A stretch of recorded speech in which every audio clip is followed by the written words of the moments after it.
저 외제차 처음 타봐요. 여러분, 한릉망고 얌씨입니다. 여러분, 제가 오늘 폭스바겐 티구안을 타게 됐어요. 저 많이 기다리셨죠? 댓글 다 읽었습니다. 저 완전 좋아해 주셔서 감사합니다. 그 이후로 차는 타셨나요? 차요? 아니요, 한 번도 안 탔어요. 그 이후로. 오늘 처음 타요. 존자 램지라고 많이 하시던데, 사람들이. 존자 램지인가요? 그럼 전 존예 얌스 하겠습니다. 얘는 운전하면서 내비를 찍을 수 있어요? 그냥 DMB나 MP3 이런 게 안 되는 건가? 헉, MP3 너무 옛날 사람 같았다. 요즘 애들은 MP3를 모른대요. 알아요, 그거?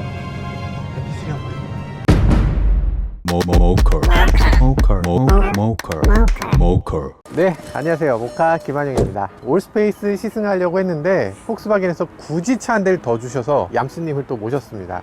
안녕하세요. 안녕하세요, 얌스입니다. 지난번에 한번 저희가 봤더니 얌스 꼭 출연시켜야 된다, 안 그러면 구독 취소할래, 뭐 이런 댓글부터 시작해서 설문조사도 했는데 93점 몇 %가 같이 해주세요, 뭐 이렇게. 그거 다 본인이죠? 본인의 친인척들이죠? 걸렸어! 네, 일단 티구안 전에 사실 저 시승기 한번 찍었는데 보셨어요? 안 봤지? 아, 도대체 왜 우리 영상을 안 봐? 빨리 구독! 여자들은 왜 우리 채널을 안 봅니까? 잠깐만, 타임. 솔직히, 타임. 제 영상 보시나요? 아, 한번 봤어. 그거 딱 하나요? 아, 몇 개 봤어요. 근데 자기 채널은 되게 웃기게 자기 얼굴이 안 나오더라? 자기가 막 이렇게 타고 이렇게 앞만 보고 가더라? 타임. 아니, 자기 얼굴도 나오는데 일단 보시면 어떠세요? 처음 딱 봤을 때 느낌은? 처음 딱 봤을 때 저는 폭스바겐 하면은 비틀이나 골프 같이 굉장히 곡선적인 차가 있을 거라고 생각했는데 얘는 차가 굉장히 직선적인 거예요. 그래서 좀 투박하다 이런 느낌을 좀 받았어요, 차에 대해서. 그럴 거예요. 이전 폭스바겐은 특히 이 티구안은 살짝 골프를 높여놓은 거 아니야? 이런 느낌이었는데 요번에 티구안은 전혀 그런 느낌이 아니고 그거보다 훨씬 더 규모 있는 차로 느껴지게 했어요. 그래서 실제 차급보다 좀 더 커 보이는 거, 그게 이번 디자인의 포인트인 것 같아요. 사실 이게 예전에 티구안이 좀 작다는 이미지가 있었는데 실제로 보면 결코 작지 않고, 그래서 이번에 디자인에서 뭔가 그 억울함을 푸는 것 같아. 트렁크의 바닥면이 투싼하고 스포티지 뭐 이런 차들이 경쟁차라고 하는데 이거보다 훨씬 넓죠. 그리고 여기 보면 공간이 이만큼. 타이어! 그 타이어 공짜로 주는 거예요? 그거 당연한 얘기를 지금. 근데 타이어가 링롱이다, 링롱. 지금 타이어, 링롱 타이어를 주네. 뭐예요? 어쨌든 근데 여기 이런 게 되게 세심한 게 올리면 딸깍하고 여기 딱 고정된다. 그러니까 차 좀 만들어 본 업체라는 거지. 발라당. 이렇게 하면 이제 이렇게 조금 넉넉한 공간이 나오죠. 얘도 침대. 이거 보기만 하면 내 침대에 진짜 이상한 사람이. 들어가 볼까요? 한 번 더? 들어보세요.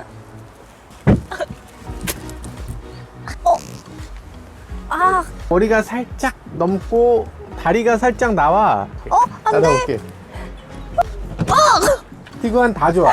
다 좋은데 공간이 딱 요만큼만 더 있었으면 좋겠어요. 이만큼만 더 있었으면. 그래서 준비한 게 티구안 올스페이스입니다. 이 올스페이스는요, 정말 우리가 이만큼 아쉬웠던 거, 그럼 이만큼 줄게 라면서 봐요. 훨씬 더 뒤에 있잖아요, 지금. 네, 딱. 휠베이스도 길고. 자, 아무튼 이거 한번 볼래요? 네. 잠깐만 피해야 돼. 이 차는 어쨌든 뒷좌석 공간이 조금 더 있고 의자가 하나 더 있다. 이거 이제 큰 장점이잖아요. 엄청 공간이 많이 생겼네요. 여기 트렁크만큼의 공간이 한 개 더 생긴 것 같은데요? 트렁크만큼이 하나 더 있고 얘를 좀 발라당 젖힌 다음에. 네. 자, 한번 해보겠습니다. 도전! 얘는 낙낙한데? 좋은데? 조금 차인데 되게 차이 나는 것 같네요. 기대를 닫아봐주세요. 피하지마. 안 피해도 되네. 딱 맞네. 딱 맞아. 딱 맞네. 차박을 위한 차네. 뒤쪽이 해치로 돼 있는 게 되게 여러 가지로 편한 것 같아요. 뒤쪽이 해치로 돼 있으니까 뭐 차박할 때 드나들 때도 편하고 큰 짐을 실을 때도 사실 이게 해치냐 트렁크냐가 되게 중요하거든요. 자, 3열에 들어가 보는데요. 결전의 순간. 날씬한 제가 들어가 보겠습니다. 저기 무릎이 안 펴져. 자, 저 어디 갇힌 것 같아요. 살려주세요. 근데 어떻게 거기 들어간다 근데. 이렇게 앉는 거는 가능만 하다. 하지만 이렇게 앉으면은 무릎이 박살날 수도 있겠다. 무릎이 여기 닿아서. 다리가 근데 길잖아요. 그렇죠, 워낙 길. 한 9등신 되시죠? 10등 정도. 파이팅! 잠깐, 이게 뭐야? 야, 이거 편하네. 잠깐만. 무릎이 과연 아, 세상에. 구겨지셨는데요 지금? 어디가 편하기만 하고만 무슨 소리야. 네, 아무튼 여기 3열은 정말 어린이 중에서도 막 태어난 어린이. 다리 긴 저희 같은 사람은 어렵네요. 아 그러니까 키 큰 게 한이다 정말. 그러니까 나 왜 이렇게 키가 크고 다리 길고 멋있는 거야. 근데 얘는 2열이 슬라이딩이 돼요. 그렇게 젖히고 나면 3열에 들어가는 게 그렇게까지 나쁘진 않다. 그러니까 2열하고 약간 타협이 좀 필요한. 야, 너 지금 짬밥이 얼만데 야 이렇게 하긴냐? 아빠가 여기 앉고 자기가 여기 앉았어. 둘이 무지하게 싸우겠다, 그죠? 엄청 싸울 거예요. 사이가 무지하게 좋아야만 할 수 있는 그런 의자. 잠깐, 이렇게 되니까 괜찮은데? 괜찮아요. 이렇게 되니까 괜찮아. 그렇게 뭐 무릎이 일단 안 닿고. 불편해 보시는데. 아니에요, 저 아주 편한데요? 아주 편해요. 자, 그렇습니다. 이제 2열에 앉아보는데요. 이거 훨씬 편하네. 어우 넓다. 2열 훨씬 편하네. 보통 이제 세단 같은 거 타면 약간 다리가 이렇게 옹색하게 되는 경우가 있거든요. 넓지만 이 바닥이 이렇게 올라오는 경우가 많이 있어요. 근데 얘는 확실히 이렇게 제대로 앉을 수 있는, 보통 의자처럼 앉을 수 있는. 깊어서 깊어서. 무릎이 엄청 편해요. 우리나라 차들이 스타일링 때문에 이 천장을 너무 낮추고 그래서 이런 시트가 별로 안 나와요. 그래서 그런 거구나. 여기 이런 것도 있어요. 레알 비행기? 이거 KTX나 비행기에 있는 거잖아요. 그쵸, 그쵸. 옆에 이렇게 컵홀더도 있다. 이렇게 나오는. 저 차에도 있어요. 저 차에도 있어요? 음식 먹을 때뿐 아니고 뭐 노트북으로 일하거나 뭐 이럴 때도 있잖아요. 그럴 때 되게 필요하다니까. 여기에 카시트를 두고 애기한테 이유식 먹일 때 이유식을 혼자 먹는 줄 아나 보지? 냠냠냠. 여기다 이제 스마트폰 같은 거 이렇게 놔도 돼요. 되게 각도가 딱 좋아. 그렇다면 충전기가 혹시 있나요? 충전기는 여기 USB가 있긴 해요. 그리고 옆에 이제 시가잭. 시거잭. 예, 시거잭에서 보통 2개짜리를 꽂아서 쓰기도 하죠. 이렇게 가운데 팔걸이가 있고요. 팔걸이가 살짝 이렇게 넓은 게 저는 좋은 것 같아요. 여기에 이제 맥주 이렇게 둘이서 놓고 운전을 하라 그러고 치얼스 그런 거 알죠? 아무튼 그 가운데 좌석이 공간이 좀 나오는 게 저는 좀 필요한 게 가끔 가다가 5명이 타고 갈 때가 있어요. 저는 이제 아무래도 가장이고 하니까 베이비시트 2개, 가운데 애엄마, 여기 어머니, 나 이렇게 5명이 타고 가면 요 가운데 있는 사람이 정말 이렇게 하고 가야 되거든요. 현대차는 이게 좁아요. 갈수록 좁아지고 있어요. 근데 어쨌든 얘는 확보를 한 것 같은 느낌. 굳이 흠잡을 데는 없는 것 같아요. 뒷좌석의 뭐 디자인이라든지 뭐 이런 것들도 이 정도라면 뭐 오케이. 자, 아무튼 결론의 시간이 왔습니다. 벌써요? 그래요. 지금 두 차 봤잖아요. 네. 봤더니 역시 올스페이스죠. 진짜 진심으로 네. 이거를 나한테 준다고 한 것도 아닌데 내가 뭐가 이쁠까 엄청 고민돼요. 뭐 사는 것도 아닌데. 그러니까 나 돈도 없는 주제. 여튼 봤을 때 외관 디자인은 그럼 어때요? 이 친구는 뭔가 요 앞이 한 번 더 접혔어요. 엣지가 하나가 더 유리한데? 추가가 돼서 얘가 조금 더 앞이 더 플랫해 보인단 말이죠. 그렇죠. 약간 이게 더 높은 것처럼 보여요. 그게 조금 저한테는 너무 투박하게 다가오는 느낌이 있어요. 기존 티구안을 더 좋아하는구나. 이게 기존 티구안이 더 비슷하고 얘는 좀 티구안이라기보단 뭐 랜드로버나 투아렉이나 뭐 좀 더 큰 차로 느껴지는. 자, 그러면 차 사실 외관하고 뭐 실내하고 다 봤으니까 타고 갈까요?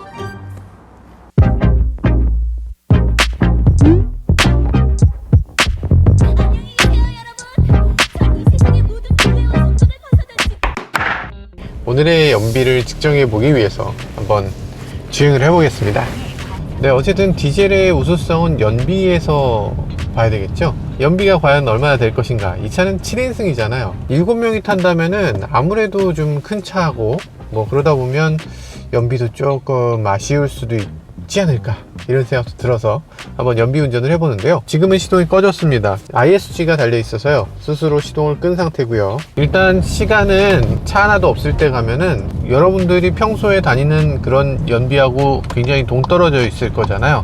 그러니까 지금 퇴근 시간 7시 20분에 굳이 나와서 지금 막히는 길을 한번 같이 운행해 보겠습니다. 이 차에는 지금 DSG가 장착되어 있습니다. DSG는 정말 연비에서는 타의 추종을 불허하는 그런 우수한 변속기라고 할 수 있는데 지금 DSG 덕분인지 꽤 연비가 잘 나오는 편입니다. 11km를 넘고 있네요. 이렇게 막히는데도 3열까지 있는 자동차라는 거 감안하면 뭐 나쁘지 않은 수치긴 한데, 우리가 기대하는 건 이거보단 조금 더 높은 거잖아요. 얼마 정도 기대해요? 21km. 21km? 보통 21km 정도 기대하신다? 일단 저녁 때 보니까 차가 또 전혀 다른 모습들이 눈에 띄네요. 예를 들면 룸미러 굉장히 잘 보여요. 테두리가 없고 정말 시원시원하고 젠텍스라는 브랜드예요. 젠텍스라는 회사가 가진 특허인데 오토딤도 됩니다. 그러니까 여기 잘 보면 반투명한 부분이 있어요. 그래서 그 부분을 통해서 자동으로 어두워지기도 하고 밝아지기도 하고. 그런데 어두워지는 룸미러가 잘못 만들어진 것들은 약간 이렇게 옆에서 나오는 빛에도 반응하는 경우가 있죠. 근데 얘는 확실하게 뒤에서 헤드램프가 비춰졌을 때만 눈부시지 않도록 하는 작동이 되고 있습니다. 후측방에 사각지대 자동차가 있을 때, 그때 이제 사각지대 경보 시스템이 여기 불이 켜지는데, 보통의 경우는 사각지대에 차가 있으면 자동차 그림을 보여주는 경우가 많이 있어요. 우리나라 자동차들 많이 그러죠. 그런데 그것보다는 이렇게 안쪽에 램프가 하나 더 있으면 그 미러를 꼭 보지 않고도 앞을 보면서도 사각지대에 뭔가 있는지를 확인할 수 있게 하는 거죠. 운전자 입장에서는 훨씬 더 직관적으로 와닿는 부분이 있어요. 자, 지금 주행을 계속 해보고 있는데요. 연비 주행을 하려고 하면 기어를 좀 올리는 게 좋죠. 자동 변속기는 한번 물고 가는 기어를 계속 물고 가게끔 하는 게 연비 향상에 도움이 돼요. 근데 이 차는 DSG, 그러니까 DCT 변속기이기 때문에 변속을 자주 해주는 게 연비 개선에 도움이 됩니다. 동력이 끊어지지 않기 때문에 DCT 변속기는 수시로 변속되는 걸 느낄 수가 있으실 거예요. 연비를 높이기 위해서 속도를 많이 낮추는 경우가 있는데, 실제로는 그거보다는 어느 정도 이상의 속도를 빨리 끌어내고 그 다음에 빨리 변속해서 기어를 높은 단으로 빨리 올라가는 게 연비 개선에 도움이 됩니다. 7단을 빨리 넣는 게 연비 개선에 큰 도움이 되기 때문에 속도를 조금 올려서 7단을 넣도록 할게요. 연비가 지금 13.9. 제가 집에서는 하이브리드를 타고 있는데, 하이브리드 차는 막히는 길에서 방어가 좀 가능한 연비를 보여주고요. 디젤은 정속 주행에서 정말 믿을 수 없을 정도로 향상되는 그런 모습을 보여줍니다. 주말에 멀리 떠나겠다 라는 그런 계획을 갖고 있다면 하이브리드보다 디젤이 더 좋은 결과를 낼 때가 많이 있어요. 디젤이 연비가 운속 중에 좋은 이유가 있나요? 디젤은 모든 차가 다 터보거든요. 그건 알고 계셨어요? 네. 낮은 RPM에서는 그 터보가 제대로 작동되지 않아요. 그러다 보니까 공회전 이런 상황에서 나쁘고요. 가다 서다 이런 길을 계속 반복하면 그 효율이 떨어지게 됩니다. 그래서 그걸 막기 위해서 많은 메이커들이 여러 가지 노력을 합니다. BMW 같은 경우에는 터보 차저를 3개 붙인다거나 4개 붙인다거나 이런 식으로 노력을 하는데, 그런 것들이 다 디젤 특유의 RPM에 따라서 부하에 따라서 그 연비가 달라지는 그런 것들을 극복하기 위해서 만들어진 거죠. 이 차에 있는 DSG는요, 포스팅 기능이 있어요. 내리막이다 아니면 정속 주행을 한다 이렇게 되면 엔진을 기어에서 탁 풀어버립니다. 그래서 차가 그냥 엔진과 관계없이 혼자서 굴러가게끔, 그러니까 기어를 넣다가 중립에 넣는 것 같은 거죠. 이렇게 중립에 넣는 기능이 있어서 지금 중립으로 자기 혼자서 굴러가고 있어요. 이코 모드를 넣게 되면 이렇게 되는데 흥미로운 기능입니다. 20일 만들어줬네요. 원하는 거에 다 맞춰드린다니까요, 제가. 코스팅 모드가 가속 페달을 밟는 순간 바로 딱 끝나고요. 지금 코스팅 모드가 끝나서 다시 4단이 들어간 걸 볼 수가 있습니다. 가속 페달에서 발을 떼면 다시 코스팅 모드로 들어가요. 코스팅 모드로 넘어가는 게 굉장히 자연스럽네요. 폭스바겐 그룹이 이런 코스팅을 굉장히 적극적으로 사용하고 있습니다. 포르쉐 911 같은 경우도 코스팅 기능을 갖고 있어서 변속기가 한 단 더 있는, 그러니까 가상 변속을 갖고 있어요. 7단까지 있는 차는 한 단을 더 올리면 8단이 들어가는데, 실제로 8단이 있는 게 아니라 코스팅으로 들어가는 거죠. 이게 소렌토랑도 직접 경쟁이 되겠네요, 디젤. 아니라고 할 수는 없지만 되게 애매합니다. 이 차도 3열까지 있고 이 차도 길이가 거의 5m 가까이 되고, 그거는 맞아. 근데 우리나라에 이런 식의 자동차가 없는 거죠. 이 차는 차 크기는 투싼이나 스포티지 같은 정도의 크기인데 길이는 소렌토 같은 길이인 거죠. 만약에 소렌토를 사려는 분들이 나는 3열은 필요하지만 차는 좀 얄쌍하면 좋겠어, 좀 날렵했으면 좋겠어, 다이나믹하고 이렇게 그런 느낌이면 좋겠어 라는 분들에게는 이게 더 맞을 수도 있을 것 같아요. 소렌토보다 서스펜션이 좋은 것 같아요. 소렌토가 좀 딱딱하죠. 폭스바겐이 소렌토보다 더 부드럽다는 것도 참 희한한 일이야, 요즘 들어서. 이 차 지금 19인치 타이어 껴져 있거든요. 19인치 피렐리 스콜피온 베르데가 껴져 있는데, 게다가 서머 타이어예요. 그런데 전혀 그렇게 승차감이 나쁘다거나 이런 느낌이 들지 않고, 그리고 노면 소음도 그렇게 많이 올라오는 느낌도 아닙니다. 서머 타이어를 낀다는 것 자체가 이 차에는 되게 잘 맞는 그런 선택인 것 같아요. 많은 분들이 모르시더라, 이게 서머 타이어를 껴서 나온다는 사실을. 차는 당연히 사계절이 껴서 나올 거야 생각하는데, 독일 차를 사신다면 거의 서머 타이어가 껴져서 나옵니다. 한겨울에 사셔도 서머 타이어가 껴져서 나와요. 그래서 겨울이 되면은 반드시 교체를 하셔야 됩니다. 이 차도 마찬가지고요. 요즘 들어서 가성비 뛰어나다는 말이 많이 사용되는데, 가성비 뛰어난 차가 나쁜 차여서는 안 되잖아요. 나쁜 차는 가성비가 떨어지는 게 아니라 그냥 싼 차지. 근데 이거는 싼 차가 아니라 가성비가 뛰어난 차가 맞아요. 같은 가격의 국산차에 비해서 일단 달리는 느낌은 더 잘 만들었습니다. 다이내믹한 느낌도 더 있어요. 그리고 이래서 이 차가 더 비싸구나, 이런 느낌도 있습니다. 물론 그렇다고 해서 되게 럭셔리하고 막 화려하고 이런 것들은 아니죠. 연비는 어디서 나오는가? 어디서 나옵니까? 심장. 발끝에서 나옵니다. 연비는 발가락으로 만드는 거예요. 그래서 페달을 이렇게 깻잎처럼 밟았다 뗐다 밟았다 뗐다 요건데, 사실 그게 굉장히 피곤한 일이잖아요. 어떻게 그걸 계속해. 그거 하기 어려우니까 어댑티브 크루즈를 그냥 켜는 거죠. 어댑티브 크루즈를 켰을 때도 충분히 연비 운전을 할 수 있는가, 그걸 봐야 될 것 같아요. 지금 연비는 19.7, 아까보다 제가 좀 떨어뜨려 놓은 상태로 시작했고요. 그리고 지금 언덕길입니다. 이 어댑티브 크루즈가 혼자서 운전을 해야 되는데 어느 정도 떨어지는지 한번 보죠. 꽤 신뢰가 가네. 의외로 제동할 때 울컥거리는 건 없는데 가속할 때 조금 울컥거리네요. 제가 운전할 때는 그런 느낌이 아니거든요. 근데 지금 어댑티브 크루즈한테 이걸 맡기니까 약간 꿀럭하는 걸 느낄 수가 있어요. 약간 그런 거 있잖아요. 와이프를 설득시킬 때 그런 거 있어요. 말이야, 내가 차를 타다 보니까 이게 차가 낡아서 기름을 막 퍼먹어서 얘가 그냥 연비가 기름값이 너무 나와서 탈 수가 없어. 이거 타느니 연비 좋은 차로 바꾸면 훨씬 이득이야. 훨씬 경제적이고. 그래서 연비 좋은 티구안을 사야 되겠어. 그런 거짓말 할 거면 그냥 카이엔 디젤 정도. 라고 할 때 이 영상을 보여드리면 아마 쉽게 승낙하지 않을까. 하지만 속으시면 안 됩니다. 아무튼 연비는 한 20 정도, 그렇게 막히지 않는 길을 계속 가신다면 연비 20 넘는 건 뭐 일도 아닐 것 같아요. 연비가 미친 듯이 잘 나옵니다. 생각보다 잘 나와서 좀 당황하는 게 거의 모든 폭스바겐 오너들의 공통적인 반응이에요.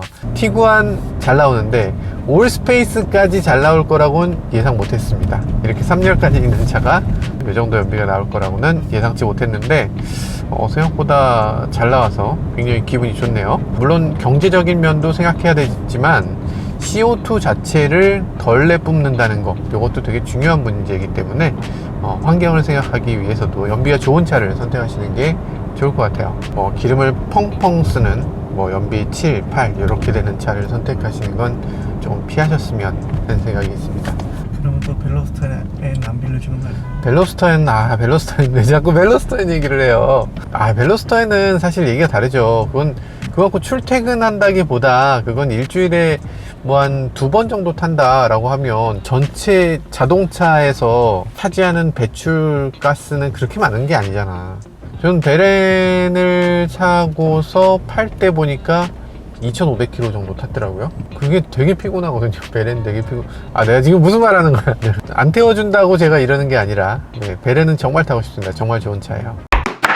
자, 막히는 길을 뚫고 계속 가고 있는데요. 지금 ISG, 그러니까 시동이 걸렸다 꺼졌다 하는 이 기능은 작동이 어떨 땐 되고 어떨 땐 안 돼요. 예를 들면 배터리 용량이 적다거나, 아니면 차의 엔진이 너무 식었다거나, 에어컨을 작동시켜야 된다거나, 등등등의 이유로 ISG가 작동 안 되는 경우가 많이 있습니다. 지금 ISG가 작동 안 되다가 어느 정도 좀 도니까 작동이 됐네요. 예전 같으면 가다 서다 하는 경우에도 매번 걸렸다 꺼졌다 이게 너무 짜증났잖아요. 근데 얘는 이제 프로그램이 많이 좋아져서 좀 전에 가다 서다 했네, 그럼 얘가 또 갈 확률이 좀 있겠구나 라고 조금 오랫동안 시동을 걸어줘요. 그러니까 정지했다고 해서 반드시 끄는 게 아니라는 거죠. 이 프로그램이 약간 인공지능적으로 이렇게 작동되는데, 요거 좀 똑똑한 것 같습니다. 그리고 무엇보다 중요한 건 시동 걸 때의 그 거부감. 예전에 이 크랭킹 하는 그런 소리가 크르륵 하고 부릉 하고 나는 거, 그게 굉장히 짜증나는데, 근데 이 차는 그런 크랭킹의 소리가 그렇게 크게 들리지 않고 그 점에서 ISG가 있어도 거부감이 적네요. 코스팅 기능 같은 경우에 많이 좀 걱정을 하시는 분들이 계시더라고요. 가다가 갑자기 중립을 넣으면 차가 위험해지는 거 아니에요? 뭐 이렇게 생각하시는 분 계신데, 중립 넣는 거는 차에 아무 위험이 없습니다. 아무 데미지도 없고요. 중립 넣었다가 중간에 D를 넣어도 차에 아무런 문제가 생기지 않도록 잘 만들어 놨습니다. 중립으로 뺐다 넣었다는 거 차에 무리가 가지 않나요? 하시는 분들도 계신데 전혀 그렇지 않습니다. 그냥 하세요. 자, 그래서 지금 연비는 18.5. 이거 왜 이렇게 일찌감치 소리를 내는 거야? 360도의 센서가 있는 건 아니지만 360도 센서 역할을 해주는군요. 앞쪽 센서로 위치를 알았으면 그거 갖고 얘가 요 뒤에 있을 거야 라고 인식하네요. 뒤에 여기 있었으니까 바퀴 굴러가는 것에 따라서 앞으로 올 것이야. 그래서 요 문짝쯤에 있겠지? 문 열 때 바로 걸릴걸? 하고 여기 그래픽으로 보여줍니다. 이런 센서가 있어서 그 점은 좋네요. 근데 센서 소리는 조금 더 예뻤으면 좋겠다. 네, 이렇게 두 가지 차를 타봤는데요. 뭐 결정의 시간이 왔습니다. 이 중에서 어떤 차를 선택할 것이냐. 저는 개인적으로 역시 이 올스페이스가 조금 더 마음에 들긴 해요. 근데 3열이 난 전혀 필요 없어 라고 한다면 700만원 저렴한 이쪽으로 가는 게 또 맞지 않나 이런 생각도 듭니다. 얘는 4,188만원, 얘는 4,827만원입니다. 그러니까 가격 차이가 꽤 나요. 물론 4,800이라고 하면 생각보다는 괜찮은 가격이지. 아니, 내 소렌토보다 싸다고? 이제는 수입차라고 해서 국산차보다 조금 더 비싸다거나 아니면 뭐 국산차라고 해서 좀 더 싸야 될 이유도 전혀 없는 것 같아요. 이 차들 가격 대비 성능에서도 굉장히 우수하다는 생각이 들고요. 정말 많은 사람들을 두루 만족시켜 줄 수 있을 거란 생각도 들었습니다. 지금까지 저는 모카 김한용이었습니다. 감사합니다. 왜죠? 왜? 어떤 일로? 갑자기 그렇게 속도를 내시면요. 아니, 무슨 속도를 냈다는 거야? 무섭습니다. 무슨 속도를 냈다는 거예요? 무슨 오토바이 타시는 분이 왜 그래? 티구안을 소개시켜드리겠습니다. 자, 김한용 씨를 소개하겠습니다. 김한용 씨. 안녕하세요, 김한용입니다. 네, 이렇게 하면 안 된다고. 이게 왜 그렇게? 아니, 그 어색하지 않게.